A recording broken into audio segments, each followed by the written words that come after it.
नमस्कार, मैं हूं शशि रंजन और आपका बहुत बहुत स्वागत है जनता टीवी में। और इस वक्त आप हमारे साथ लगातार घूम रहे हैं आदमपुर में। यह आदमपुर का बाई इलेक्शन है, लेकिन राजनीतिक हलकों में चर्चा ये जबरदस्त है कि ये सिर्फ एक बाई इलेक्शन नहीं है। 2024 में क्या होने वाला है उसकी एक झलक आपको 6 नवंबर को जब आदमपुर के नतीजे आएंगे वो देखने को मिलेगा। कुछ तस्वीर 2024 की समझ में आने लगेगी। ये चुनाव इसलिए भी महत्वपूर्ण है कि भजन लाल परिवार का एक और जनरेशन इस बार चुनाव लड़ रहा है। आपको पता है, बहुत लोगों की साख दांव पर है। अगर बीजेपी की साख दांव पर है, कुलदीप बिश्नोई की साख दांव पर है, भूपेंद्र सिंह हुड्डा की साख दांव पर है, तो हमने कहा कि थर्मामीटर लगा देना चाहिए। और आदमपुर में कितनी गर्मी है, थर्मामीटर हम लगाएंगे, टेम्परेचर आप नोट करते चलिएगा। तो आइए शुरू करते हैं आदमपुर का ये सबसे बड़ा चुनावी शो। नाम है देसी थर्मामीटर। और आज जिनको हम थर्मामीटर लगा रहे हैं उनका नाम है जेपी, यानी जयप्रकाश, कांग्रेस के कैंडिडेट हैं। तो तालियों की गड़गड़ाहट के साथ स्वागत कीजिए भाई जयप्रकाश का। जेपी जी, ये आपकी आवाज पहुंचाएगी लोगों तक, और इसको जितना करीब रखेंगे उतना बेहतर। लोग कह रहे हैं कि जेपी जो है ये चुनावी मौसम वाले आदमी हैं। आदमपुर में चुनाव होता है, आ जाते हैं, चुनाव खत्म होता है, जीते हारे जो भी होता है, फिर वो यहां से चले जाते हैं। कहते हैं 2009 में कुलदीप बिश्नोई को या भजन लाल परिवार को अगर जबरदस्त टक्कर मिली तो सिर्फ 2 बार। एक बार 9-10 हजार वोट का फासला था, और 2009 में आपने जबरदस्त टक्कर दी, मुहाने तक पहुंच गए थे, नहर में सिर्फ नहीं जा पाए, 6000 वोट का फासला रहा। लेकिन लोग कहते हैं उसके बाद आप फिर यहां से चले गए, फिर कलायत पहुंच गए, अब आप दोबारा आए हैं। ऑपोजिशन के लोग कहते हैं कि इन पे भरोसा कैसे करें। शशि जी, मैं आपके माध्यम से उन साथियों को बताना चाहता हूं जो इस तरह का दुष्प्रचार करते हैं। वो कुछ पार्टियों के लोग हैं जो लोभ लालच के वशीभूत होकर के इस तरह की चर्चा करते हैं। उनको इस बात का ज्ञान ही नहीं कि 2009 से लेकर के 2014 तक लगातार जयप्रकाश आदमपुर में शनिवार इतवार को आता रहा। 2011 का मैंने उसके बाद लोकसभा का चुनाव लड़ा। यहाँ पर हमने चौधरी भूपेंद्र सिंह हुड्डा की 2010 में बड़ी भारी रैली करवाई, और आज उस रैली का ही कारण है कि आदमपुर में जो विकास कार्य हुए हैं तो उस वक्त तो हुए हैं। इनको तो जिस दिन जयप्रकाश का कैंडिडेचर आया, जयप्रकाश के चरित्र के ऊपर कोई नहीं बोल सकता। जयप्रकाश का चरित्र ऐसे है जैसे सफेद लट्ठा। और मैंने 1989 में पहली बार मैं एमपी बना था। मैं साधारण परिवार में पैदा होकर के एमपी बना, और मैंने उस वक्त निर्णय लिया था, लोगों से कहा था कि जयप्रकाश के चरित्र के ऊपर लेस मात्र भी दाग लग जाएगा, सुई के बराबर, जयप्रकाश राजनीति करनी छोड़ देगा। आज ये चरित्रहीन प्रवृत्ति के लोग, आज ये भ्रष्टाचारी प्रवृत्ति के लोग जयप्रकाश के ऊपर इस तरह का कटाक्ष करे, मुझे बड़ा दुख नहीं है, बल्कि लोगों को गुस्सा है कि आए खुद नहीं नाम ले जयप्रकाश का। वो कहते हैं कि जो आपने कहा ना कि 2011 में 10 में रैली कराई और उसके बाद आदमपुर का डेवलपमेंट हुआ, उस वक्त भूपेंद्र सिंह हुड्डा की सरकार थी। कुलदीप बिश्नोई ये कहते हैं कि वो तो बीजेपी में गए ही हैं आदमपुर का सूखा तोड़वाने के लिए। भजन लाल के बाद जैसे ही वो चीफ मिनिस्टर, उनकी सरकार गई, चीफ मिनिस्टर से वो हटे, उसके बाद जिनकी जिनकी सरकारें आई, किसी ने आदमपुर की भलाई नहीं की, डेवलपमेंट रुक गया, एकदम सूखा था। वो कह रहे हैं कि अब हम बीजेपी में चले गए हैं और आप देखिएगा कि पैसे का और योजनाओं की दरिया बहा देंगे। 550 करोड़ का आ चुका है, 250 करोड़ कह रहे हैं काम हो गया है, और आप कहते हैं कि 2011 में ही कर दिया। वैसे तो कुलदीप बिश्नोई की मानसिकता बड़ी कमजोर है, याददाश्त बिल्कुल जीरो है, और लोगों को भ्रमित करने का, झूठ बोलने का ये बहुत पहले।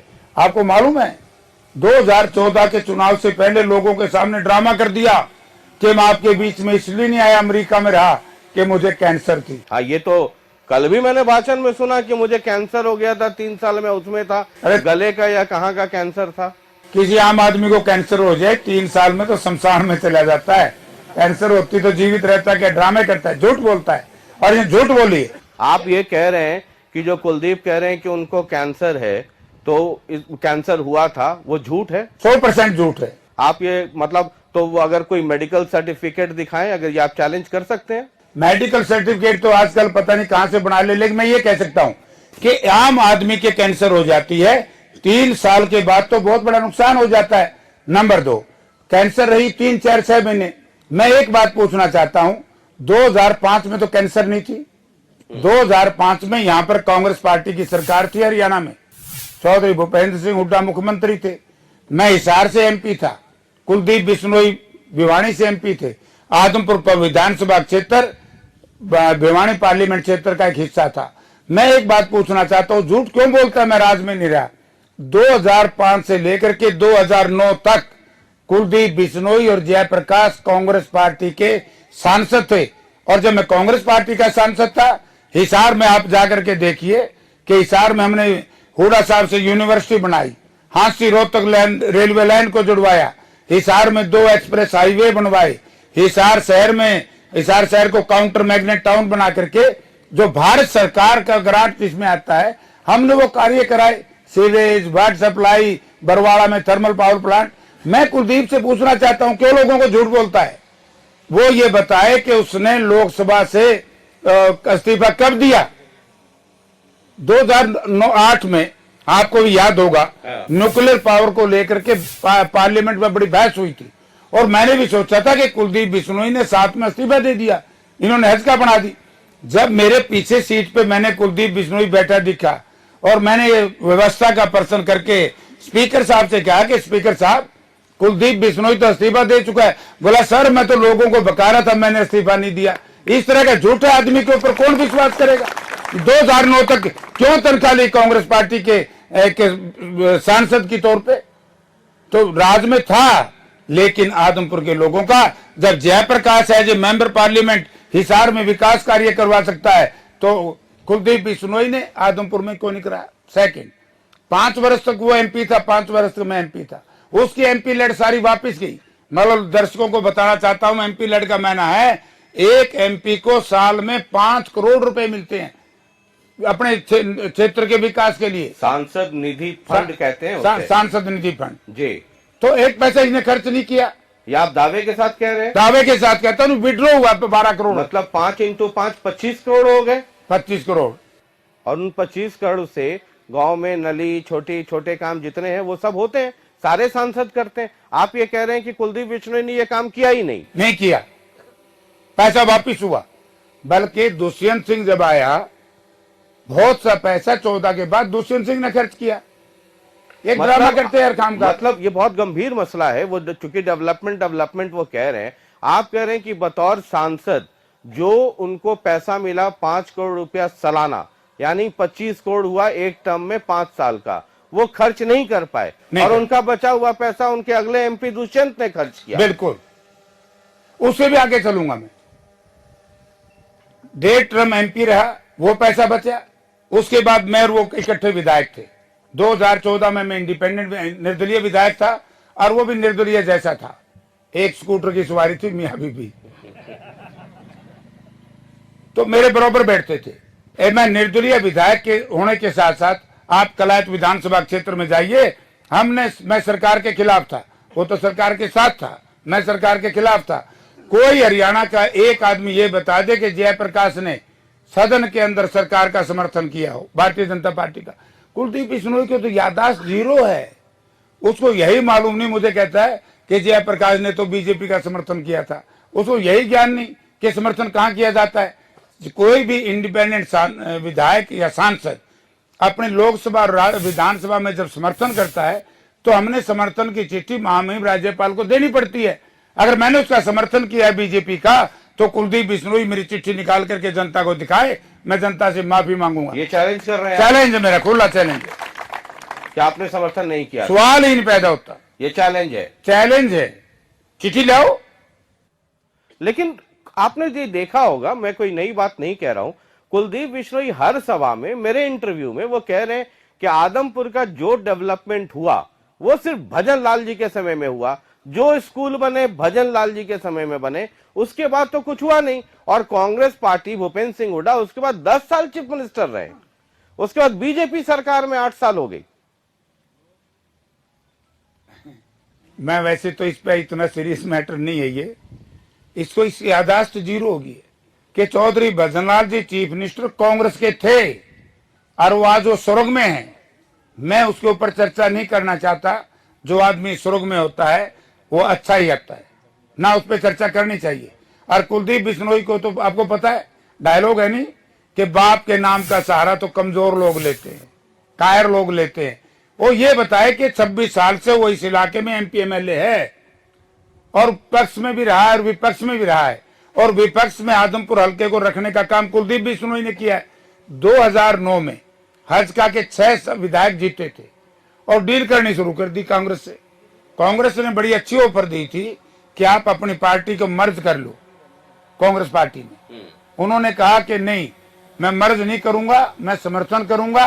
और कुलदीप बिश्नोई ये बताए कि कौन सा ऐसा कारण था 2009 में जब कांग्रेस पार्टी उनको डिप्टी चीफ मिनिस्टर का ओहदा दे रही थी और उसके 5 विधायक डील चलते चलते उसको छोड़ करके कांग्रेस पार्टी का समर्थन कर गए, हज का ब्रेक कर दी, तोड़ दी, और कुलदीप अकेला इस सड़क पे चक्कर काटता रहा।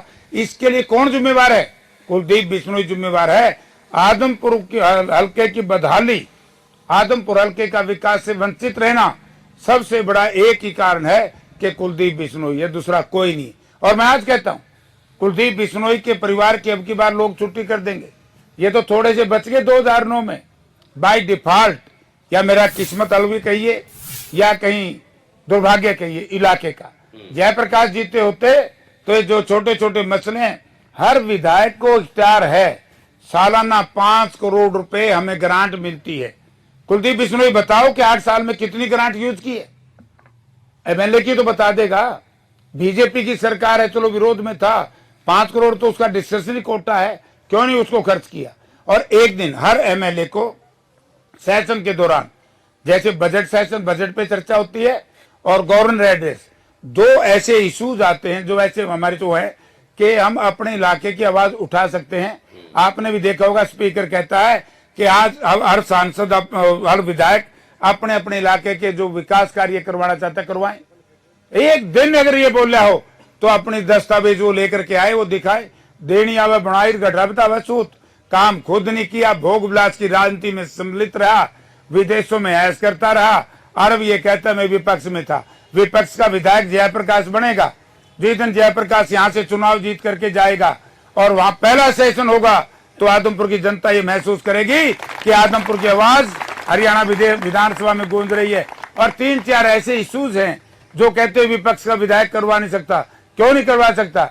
सबसे पहले मैं जो आदमपुर मंडी की बदहाली है, सीवरेज है, वाटर सप्लाई है, मैं इनकी व्यवस्था कराऊंगा। यानी कि शर्म आनी चाहिए ऐसे जनप्रतिनिधि को। 2-2 महीने तक शशि रंजन भाई यहाँ की घरों में खाना नहीं पक सका। एक जमाना में सुनता था कि फला स्वतंत्रता सेनानी को काले पानी की सजा दे दी।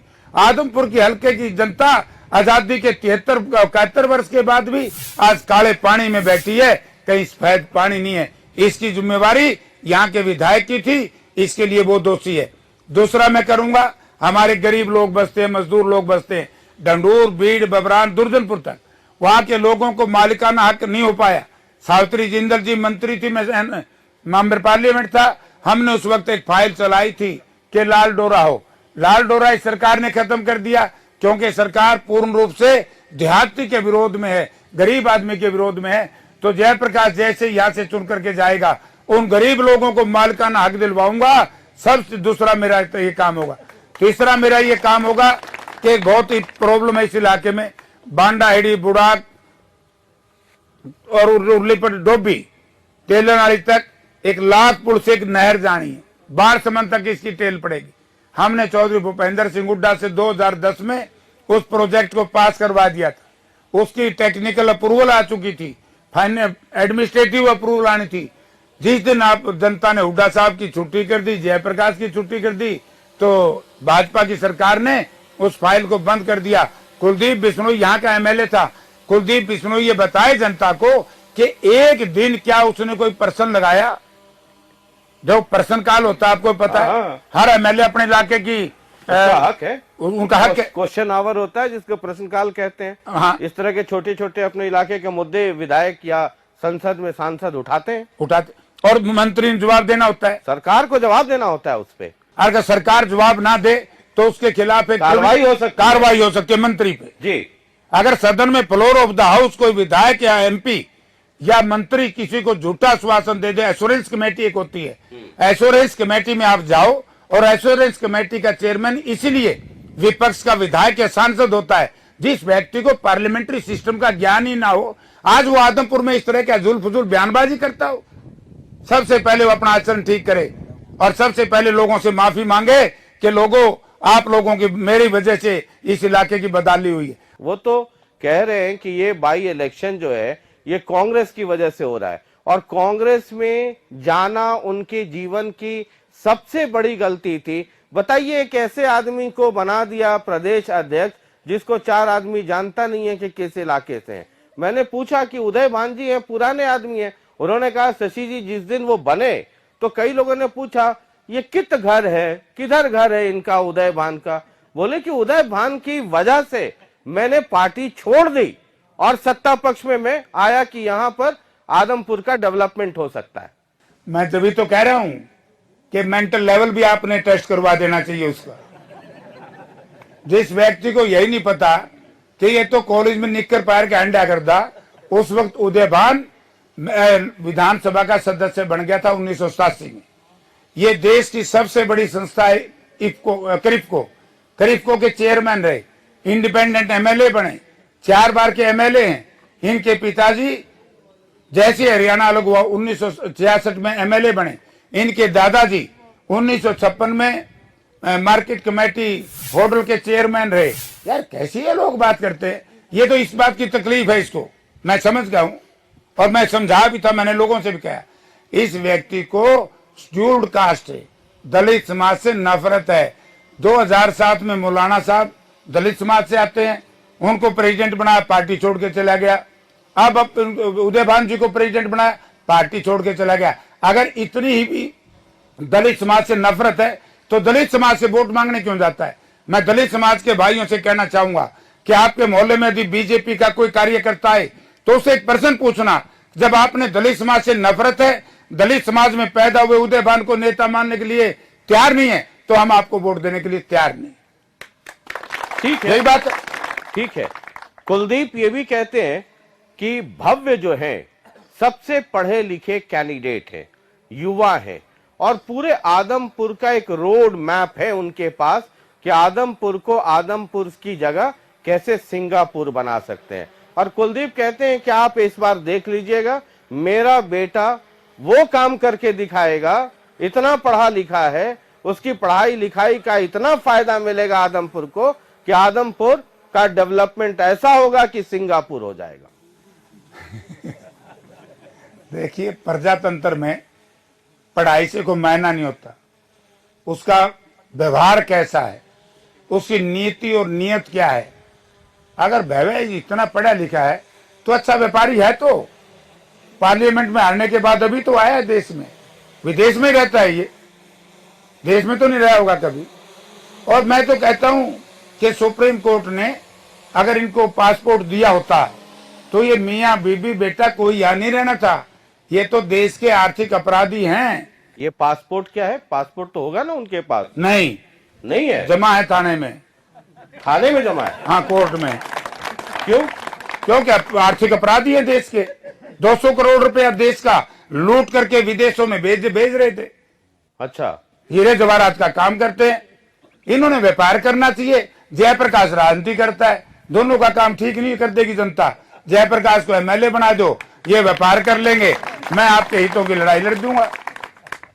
मेरे वाला फैसला सबसे बढ़िया है। ठीक ठीक ठीक ठीक है।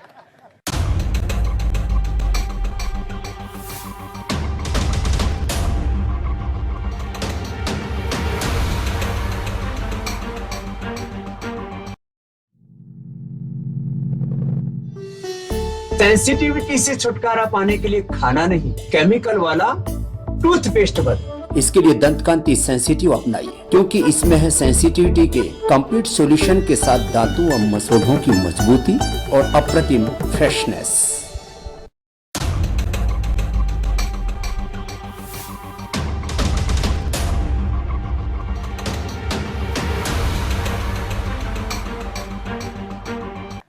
आप एक बड़ा गंभीर सवाल मैं ये करना चाहता हूं। आदमपुर है, गढ़ी सांपला किलोई है, एलनाबाद है, कुछ ऐसे इलाके हैं जहां बड़े चौधरी हैं, और जहां बड़े चौधरी होते हैं, जैसे भजन लाल थे, आप इनकार नहीं कर सकते। तो जहां बड़े लोग आ जाते हैं, जिनकी छवि बड़ी हो और कद बड़ा हो, तो उस इलाके का जो वोटिंग पैटर्न है वो प्रो, जैसे अगर हम आदमपुर की बात करें तो प्रो भजन लाल फैमिली परिवार और एक अगेंस्ट भजन लाल परिवार। आप गढ़ी सांपला किलोई चले जाइए तो वहां प्रो भूपेंद्र सिंह हुड्डा और अगेंस्ट भूपेंद्र सिंह हुड्डा हो जाता है। अब एक है कुलदीप बिश्नोई या भव्य बिश्नोई हैं अभी उसी परिवार से। भाई ये तो रिकॉर्ड है ना कि लगातार जीत रहे, इसमें तो कोई गलत सही तो है नहीं कि लगातार जीत रहे। और एक तरफ आ गए आप तीन, एक तरफ तीन, एक तरफ तीन। इधर वाला तीन तो आपको समझ में आ गया होगा, कांग्रेस, आम आदमी पार्टी, आईएनएलडी। उधर भी तीन है, बीजेपी, भजन लाल परिवार और जेजेपी। इधर तीन अगर बंटवारा हो गया तो आपको लगता नहीं है कि फिर वही हालत होगी जो पिछली बार हो गया? नहीं, ऐसा नहीं है कि अब जो जेजेपी जीतेगा जयप्रकाश, यही हो ना। बीजेपी भाई जयप्रकाश। अच्छा नहीं, दोबारा ये क्या है? जेजेपी जीतेगा जयप्रकाश, जीतेगा जेपी। अच्छा, वो हो गया जेजेपी। हाँ। बीजेपी भाई जयप्रकाश के लिए वोट मांगो। अच्छा, बीजेपी, ठीक है। तो सब पार्टियों के लोग जयप्रकाश के लिए काम कर रहे हैं, उनको आशीर्वाद दे रहे हैं, इसलिए जयप्रकाश जेपी ही जीतेगा। एक आपके उधर कांग्रेस में दीपेंद्र भी कह रहे हैं कि 2024 का है ये सेमीफाइनल, और इसमें बड़ौदा में सेमीफाइनल हुआ था, सिनेमा का ट्रेलर दिखाया था, आदमपुर में पूरा सिनेमा दिखा देंगे, दीपेंद्र हुड्डा कह रहे हैं। उस पे जयप्रकाश दलाल जो बीजेपी के चुनाव प्रभारी हैं, उन्होंने कहा कि ये चैलेंज हमें स्वीकार है। 2024 का अगर यही सिनेमा देखना है तो हम सिनेमा देखने के लिए या दिखाने के लिए दीपेंद्र हुड्डा का ये चैलेंज हम स्वीकार करते हैं। देखिए, जयप्रकाश दलाल जो हैं वो अभी जमा साथ भी नहीं है, अभी राजनीति में परिपक्व नहीं है, उनको इस बात का ज्ञान नहीं है। जब इस देश के किसान के ऊपर बड़ा अत्याचार हो रहा था और ये हंसी मजाक करके किसानों के साथ अभद्र व्यवहार करते थे, जब इस प्रदेश के मजदूरों के ऊपर लाठीचार्ज होता है, जब इस देश के सरकारी कर्मचारियों को, विशेष तौर से आशा वर्कर, आंगनबाड़ी वर्करों के ऊपर दिसंबर और जनवरी के महीने में काख में गोद में बच्चा होता है और इनकी जाबर पुलिस हमारी महिलाओं के ऊपर पानी की बौछार मारती है और ये कहता है कि इनके साथ ऐसे ही होना चाहिए। ऐसे व्यक्ति को राजनीति का क्या पता। एक अच्छा व्यापारी तो है जयप्रकाश, लेकिन पॉलिटिशियन नहीं है। दीपेंद्र हुड्डा ने जो बात कही है, ये तो बड़ौदा में भी यही चार्ज था। हाँ, बड़ौदा में भी थे, जेपी दलाल ही थे, जेपी दलाल थे ना, बल्कि एलनाबाद में सुभाष बराला थे बीजेपी की तरफ से इंचार्ज। धन्नो, मैं क्या माइक पे बैठा हूँ, ये तो कमूर्ति है। अब आ गया है, देखना लोग कैसे रगड़ा देंगे, क्योंकि जब इंचार्ज, इस बात से पता लगता है पार्टी का, इनकी नीयत और नीति कैसी है। कौन किसान और मजदूर बीजेपी को वोट देगा? जो कृषि मंत्री है, कृषि मंत्री ने किसानों के खिलाफ 2 वर्ष इतने अभद्र भाषा का इस्तेमाल किया जो एक सभ्य व्यक्ति कर नहीं सकता। और ये मैं भी कहता हूं, और आपने कहा था गढ़ है, गढ़ किस बात का है? 2019 में तो जमानत जब्त हुई थी भव्य की, यहां से 24,000 से आ रहा था। 2009 में पाड़ा पार नहीं करा था, मुश्किल से हाथ लाया था, वो भी मेरी किस्मत कुछ कमी थी या जहां भी कमी थी लोग समझते हैं। अब की बार इस इलाके के लोग उस कमी को दूर करेंगे और जयप्रकाश को जिताएंगे। ये कांग्रेस वाले बार बार ये कहते हैं कि आदमपुर कांग्रेस का गढ़ है, कांग्रेस का। तो भजन लाल परिवार से तो वो कांग्रेस में रहे, हज का में रहे, जहां रहे वहां रहे, जहां रहे जीते तो वही रहे। ये चक्कर काटते रहता है, ये पलटू राम है, कोई पार्टी नहीं छोड़ी। देखो कांग्रेस पार्टी से गए सोनिया जी, राहुल जी, हुड्डा साहब को थोक में, मौलाना साहब को थोक में गाली दी, और फिर बीजेपी में चले गए, उनके गुणगान गाए। बीजेपी ने देखा कि इसके पल्ले तो कख नहीं, खाली है। बीजेपी ने गठबंधन तोड़ दिया, फिर बहन मायावती जी की पार्टी में चले गए, बसपा में, फिर बीजेपी को गाली निकालते रहे। बसपा वालों ने सोचा कि तो टेलीफोन ही नहीं उठाता किसी का, बसपा ने गठबंधन तोड़ दिया, फिर बहन जी उसकी पार्टी के खिलाफ बोलता रहा, और फिर 2014 में एक पार्टी विशेष से गठबंधन करके, ये सॉरी फिक्सिंग करके चुनाव तो जीत गया, लेकिन स्टैंड नहीं कर पाया। अगर कुलदीप बिश्नोई इस इलाके का इतना और ऐसा दमदार नेता था तो जयप्रकाश इंडिपेंडेंट जीता 2014 में, लेकिन मैंने भारतीय जनता पार्टी का समर्थन नहीं किया। ये जाकर के कांग्रेस में क्यों बढ़ गया, और कांग्रेस में गिड़गिड़ा करके कहा कि कांग्रेस के नेताओं मेरे से बड़ी भूल हुई है, मुझे माफ करो, मैं आपके खिलाफ बोला। जब कांग्रेस पार्टी ने दलित समाज के एक होनहार नेता को अपना प्रेसिडेंट मान लिया, नेता मान लिया, तो अब बीजेपी में चला गया। बीजेपी के आपको देखा था चरण स्पर्श करते हुए ये कहा कि मेरे सारे गुनाह माफ कर दो, मैंने बहुत बड़ी गलती की है। थूक के चाटने वाला आदमी क्या यार नंदन साहब। चलिए एक और आपके प्रतिद्वंदी हैं, गाड़ी आगे बढ़ा लेते हैं। एक आम आदमी पार्टी, वो कह रही है कि स्कूल का मसला, हॉस्पिटल का मसला, आम लोगों का मसला, और एक ही कैंडिडेट है, अब तो खैर आईएनएलडी से भी आगे, लेकिन उनका ये कहना था कि एक ही कैंडिडेट है भाई सतिंदर सिंह, जो स्थानीय हैं, जब पकड़ो हाथ पकड़ के काम करा लो। आम आदमी पार्टी वाले कहते हैं एक जीतेगा तो पासपोर्ट चाहिए होगा और हवाई जहाज चाहिए होगा, आपको लंदन या हुलुलुलु जाना पड़ेगा। दूसरा जीतेगा, अगर जेपी जीत गए तो कलायत, चंडीगढ़ या दिल्ली जाना पड़ेगा। एक सतिंदर सिंह ही हैं जो आपके बीच ही रहेंगे, सुबह रात मुंह धोते, खाना खाते, हाथ पकड़ो काम करा लो। यहाँ तो फोन भी नहीं करना, साइकिल उठाओ और घर पहुंच जाओ। आपके मुंह में लड्डू। अगर जयप्रकाश को आदमपुर विधानसभा क्षेत्र के लोग चंडीगढ़ का स्थान दे देंगे तो फिर यहाँ तो वही मिलेगा, और कौन मिलेगा? जो हारेगा वही तो यहाँ रहेगा। मुझे तो चंडीगढ़ तो लोग सर्टिफिकेट देंगे, मैं जाऊंगा। मैं फिर आदमपुर क्या करूंगा? आदमपुर तो फिर मैं आऊंगा। चंडीगढ़ की तो लड़ाई है।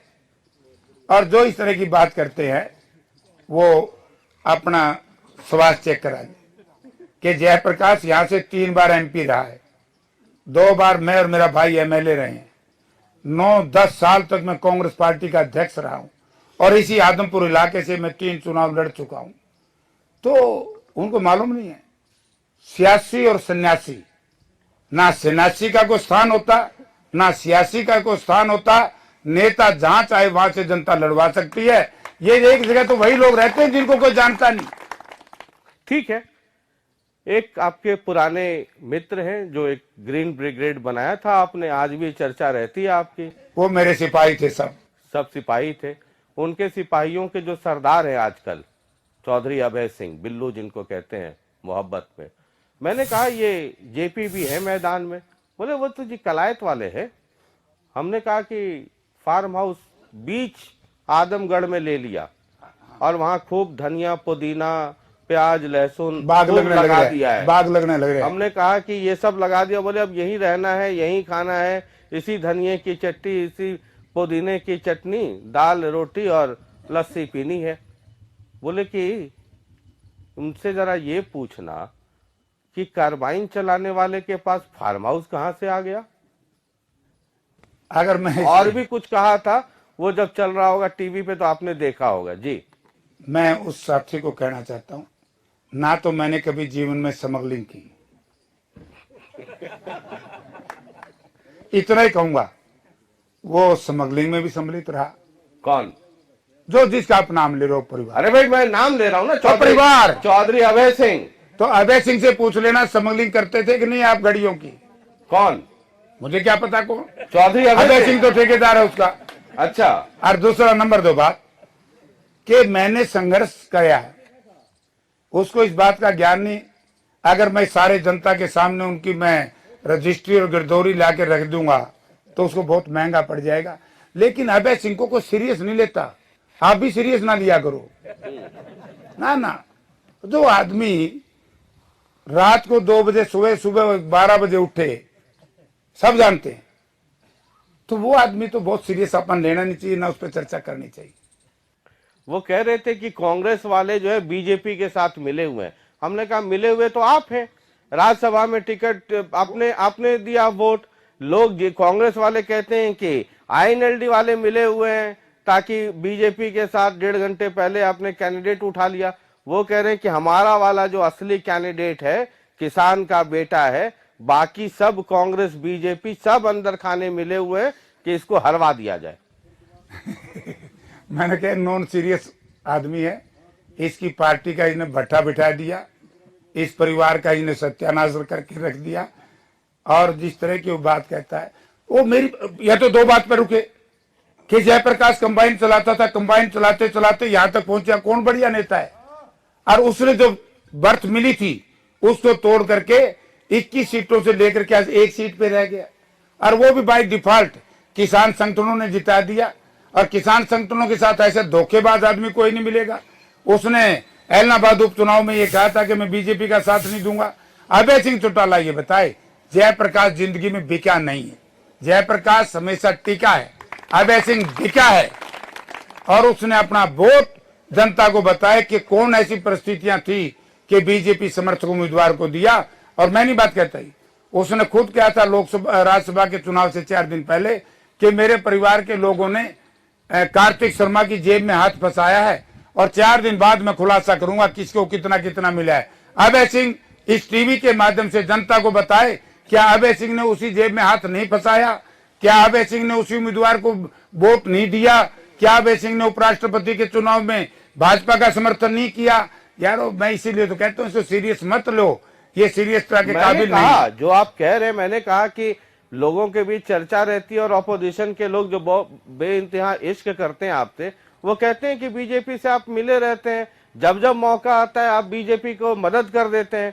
उन्होंने कहा कि मैं मदद करता हूं या जेपी मदद करते हैं। पूछिए कि सुभाष चंद्रा वाले इलेक्शन में पेन किसने बदल दिया था? मैं कौन पार्टी में था? मैं तो इंडिपेंडेंट था, यही था उसके साथ। मैं अभय सिंह से पूछना चाहता हूं कि ये इलेक्शन अपनी पार्टी का इलेक्शन एजेंट था, ये वहां हाउस में उसमें काउंटिंग में बैठा था। आप ये सोचिए कि कितने मंदबुद्धि के लोग हैं ये, जो इनकी पार्टी है। काउंटिंग में बैठे थे, इन्होंने क्यों नहीं ऑब्जेक्शन किया? 4 दिन बाद बड़बड़ा रहे, देनी आवे बुनाई गड्ढा बतावे सिंह। ये बताए कि सुभाष चंद्रा के साथ अभय सिंह के क्या संबंध थे जिसकी वजह से इन्होंने कोई ऑब्जेक्शन नहीं किया। चलिए एक आखिरी सवाल, 6 तारीख को क्या होगा? दिवाली तो 24 तारीख को है, जयप्रकाश जीतेगा, 24 अक्टूबर को है। 6 तारीख को तो दिवाला ही निकलना है किसी किसी का। उन्हीं का निकलेगा जिनका लिकड़ रहा है। दिवाला तो कुलदीप बिश्नोई का ईडी का केस है 200-250 करोड़ रुपया का। किसका केस है? 200-250 करोड़ रुपया का ईडी का। मतलब मुझे बताइए तो सर, खुल के बताइए। आप भले ही समझते होंगे कि मैं बहुत इंटेलिजेंट आदमी हूँ, मैं बड़ा साधारण दिमाग वाला छोटा मोटा पत्रकार हूँ, मुझे ज्यादा पता नहीं रहता है। तो ये क्या कहानी कर रहे हैं आप? मतलब जो भारतीय जनता पार्टी के उम्मीदवार हैं वो आज के दिन आर्थिक अपराध केसों में सम्मिलित है, तो दिवाला तो उनका लिखड़ेगा, हमारा क्यों लिखड़ेगा? हमने की गड़बड़ी नहीं करी। 2009 में कसक रह गई थी आपकी, अब पूरी होगी, पूरी हो जाएगी, हो गई चूड़ी बागड़ियान से पूरी होगी, पूरी हो गई होगी। तो मतलब 6 तारीख को मतलब मोतीचूर वाले लड्डू ही बटेंगे? बिल्कुल बटेंगे, पक्का है, 100% मुलाकात होगी उस दिन, पक्की होगी। मैं उनको भी मुबारकबाद दूंगा। उसकी वजह? उनकी वजह है कि लोगों ने जयप्रकाश के और कांग्रेस पार्टी के भूपेंद्र सिंह हुड्डा के ऊपर संपूर्ण विश्वास है। देखो वोट किसको मिलते हैं? वोट मिलते हैं नेता की नीति और नीयत को, वोट मिलते हैं पार्टी को। जिस दिन से चौधरी उदयभान कांग्रेस पार्टी के प्रेसिडेंट बने हैं और जिस दिन से भूपेंद्र सिंह हुड्डा उनकी जोड़ी चली है, आज उदयभान और भूपेंद्र सिंह हुड्डा की जोड़ी ने ये सिद्ध कर दिया है कि हरियाणा प्रदेश से भाजपा जाएगी और कांग्रेस आएगी। कांग्रेस आएगी तो जयप्रकाश जीतेगा, जयप्रकाश जीतेगा। एक वर्ष 2 महीने विपक्ष के नेता के रूप में रहूंगा और मैं इस इलाके की आवाज उठाऊंगा। उसके चलते चलते ये भी बता दीजिए, कुलदीप बिश्नोई कह रहे हैं कि 1 साल 2 महीने में कम से कम 1.5-2 हजार करोड़ तो ले आएंगे आदमपुर। आप कितना कितना हजार करोड़ ले आएंगे? उसको भाई यही हम तो देखिए, हम लोग तो वोटर हैं, कुछ आप बोल के जाइए, कुछ वो बोल के जाए, हमारे यहाँ तो सूखा ही रहना है। आप लोगों के यहाँ भले हरियाली आ जाए, हमारा तो सूखा सूखा ही रहना है। आप लोगों का 26 साल का किसी का टूट जाएगा, किसी का 13 साल का टूट जाएगा, हमारा तो तब भी सूखा रहना है, बाद में भी सूखा रहना है। तो मतलब आप कितने हजार करोड़ का ले आइएगा? देखिए, पहली बात तो मैं बता देना चाहता हूँ, कुलदीप मैंने जब कहा था ना, ये दोनों ऐसे हैं, कुलदीप बिश्नोई, जिसको बहुत सीरियस लेने की जरूरत नहीं है। ना इस बेचारे को ये पता कि बजट क्या होता है, ना इस बेचारे को ये पता कि ये क्या ला देगा, ये तो कुछ है ही नहीं। ये तो भारतीय जनता पार्टी का एक साधारण कार्यकर्ता है, ये क्या ला देगा। मैंने कुलदीप जी से पूछा था कि मुख्यमंत्री बनने के लिए दिल में अब घंटी बजती है या नहीं बजती है, तो कह रहे थे सब किस्मत की बात है। किस्मत की बात है तो अपने जाओ, अपना व्यापार करो। अब राजनीतिक कांग्रेस पार्टी जयप्रकाश करेंगे, आदमपुर की जनता करेगी। एक आखिरी सवाल, वो ना करो तो बेमानी हो जाएगी। मैं जब आम आदमी पार्टी का इंटरव्यू कर रहा था, जब मैं कुलदीप बिश्नोई का कर रहा था, जब मैं INLD का कर रहा था, तो ये सब के सब मुझे कह रहे थे शशि जी यहाँ एक पेट्रोल पंप है, उस पे जाके आप थर्मामीटर लगाओ। मैंने उनको भी कहा कि आप मुझे ज्यादा बुद्धिमान मत समझिए, मुझे वहां जाके क्यों थर्मामीटर, पेट्रोल पंप में मतलब थर्मामीटर डाल करके आग लगा दूं? तो ये आपके नाम पे आदमपुर का कोई पेट्रोल पंप है, क्या जिक्र हो जाता है? फिर कहते हैं करेंसी चेक करो। पिछले बार कुछ पेट्रोल लेकर के आप यहाँ से लापता हो गए, और जो करेंसी दिया सुना नकली निकल गया। हमने कहा ये तो IPC धारा में जेल के अंदर होना चाहिए। मैं यही कह रहा हूं कि इस तरह के भोग विलास की राजनीति करने वाले परिवार, जयप्रकाश जैसे साधारण किसान के घर पैदा हुए चरित्रवान का मुकाबला नहीं कर सकते। अब ऐसा मंदबुद्धि का है कुलदीप बिश्नोई, तो इसको यही नहीं पता। जब भी तो मैं कह रहा हूं कि ये तो आदमपुर हल्के की बड़ा दुर्भाग्य है कि ऐसे व्यक्ति को इन्होंने चुन दिया जिसको यही ज्ञान नहीं। 2-2 हजार के नोट 2009 में नहीं थे, ये 16 में आए हैं। और ये नोट पेट्रोल पंप के क्या, जिसके पास मैं जाता हूँ वो बड़ा मुस्कुरा के बोलता है पेट्रोल पंप। हमने कहा कि JP मिलेंगे तो मैं पूछूंगा। देखो, मेरे पास तो कोई आया नहीं और ना ही किसी का कोई हिसाब। मैंने आपसे क्या बात कही है कि जयप्रकाश का कैंडिडेटर जिस दिन आया उसी दिन पेट्रोल पंप याद आ गया, जिस दिन वो उम्मीदवार बना। उससे पहले ये कहां थे, कहां पेट्रोल पंप वाला था, क्यों नहीं आया जयप्रकाश के पास? तो मैंने कहा ना, इनके पास को जयप्रकाश के खिलाफ बोलने के लिए चीज ही नहीं है, और जयप्रकाश इतना बोल सकता है कि उसका ये जवाब देने के लिए इनके पल्ले कुछ नहीं। चलिए, बहुत बहुत शुक्रिया, समय देने के लिए बहुत बहुत शुक्रिया। तो ये जयप्रकाश हैं, JP कहते हैं लोग इन्हें मोहब्बत में, कांग्रेस के कैंडिडेट हैं। ये भी बात लेकिन सही है कि JP को हर घर का अनुभव है, चाहे वो समता पार्टी हो, चाहे लोक दल हो। कांग्रेस में भी 1-2 बार बाहर अंदर, फिर इन्होंने कहा जरा इंडिपेंडेंट भी देखते हैं, तो वो इंडिपेंडेंट वाला भी मजा ले लिया इन्होंने।